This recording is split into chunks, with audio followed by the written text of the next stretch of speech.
Yo, what's up, people? It's your boy, the Kryptonian saying, bringing you a review for One Piece chapter 424. And goddamn, Luffy, those are some strong ass words. Luffy said, I'm not going to turn off Gear 2 until I've defeated you. And in my personal opinion, he needs the strength of Gear 3, but he needs the balance that comes with Gear 2. And I'm wondering if it's going to be, I wonder if it's going to be a very brief moment where we see Luffy do what Vegeta does in Dragon Ball Super's manga, where he fights in the Super Saiyan red form, right? The Super Saiyan God mode.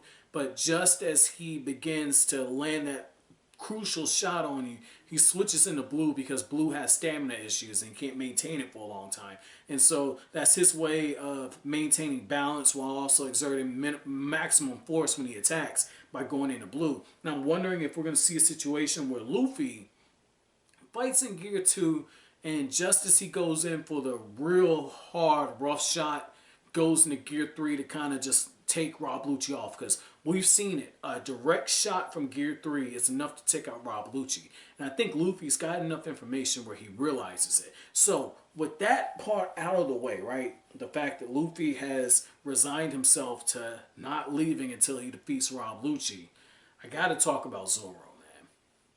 Zoro, this is why I like this dude's character, okay? Now, after they get the gags out of the way, that Kokoro's really a mermaid, and I have a total another joke that's probably gonna get me in trouble with my girl, but I'm gonna hold off on that one. But after we find out about the gag that, after you hit 30, mermaids, their legs split off and they can live on an island or they can be at sea. It can go either way. After we get that, Zoro takes charge, okay?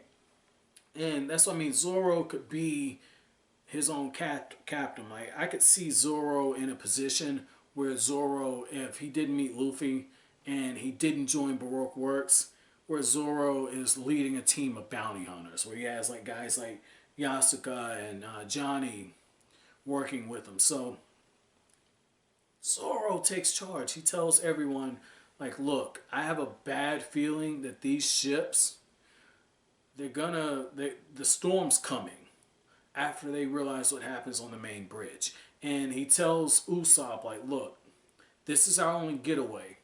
If we go there and we try to help Luffy, not only could we just get in the way, but that pigeon guy, Rob Lucci, is nothing to turn your nose up at. And he tells him, our best course of option is to let Luffy kick up his dust, Luffy go through this fight, and wait for him to escape. Because if we go there, we get separated again, and if they get separated again, they're all dying. Zoro understands that situation, and I like the fact that it was he who spoke up. Zoro at this point, I would put him stronger than Sanji. I know I've been tiptoeing the line of who's stronger between Zoro and Sanji. I would say Zoro is stronger, but the thing is taking all that out of consideration, Zoro's been with Luffy the longest, and it just makes sense that if he lays down that law with Luffy gone, everyone has to kind of follow suit on it. And that it was just a really mature decision by Zoro at this point to say, we're all here, let's count our blessings, and let's just wait to see how this shakes out. Luffy's going to pull it off. And it fits into one of the other themes in this chapter about having faith, because you got Nico Robin, she's conversing with Kokoro. Kokoro says, I didn't think that you guys would actually go through with this. And she's talking about how Robin is the one that Luffy said that he was going to go to Enies Lobby and get. And she's thinking more about Tom than anything else. But Nico Robin, she just has that look on her face where she just knows that Luffy's going to pull this off some kind of way. And they're just waiting. And while all this is going on, you got the warships coming in. They're getting everyone who's not named a pirate. And Paulie's still thinking. Some of Frankie's people are saying, like, we got the waterfalls behind us. The island's burning. Guns are pointing in our face. There's nowhere to go except for through you. And I love just the big set of balls that they have. And it answers the question I had before, like, if Luffy has Frankie on his crew, what's going to happen with the Frankie family? And it looks like they're not necessarily going to make it out of this. They might be taken away. But Frankie says himself, Those guys have 9 lives. They're going to be all right. I trust them. It's almost like Oda is very slowly positioning Frankie to leave the Frankie family alone, to trust them to do their own thing.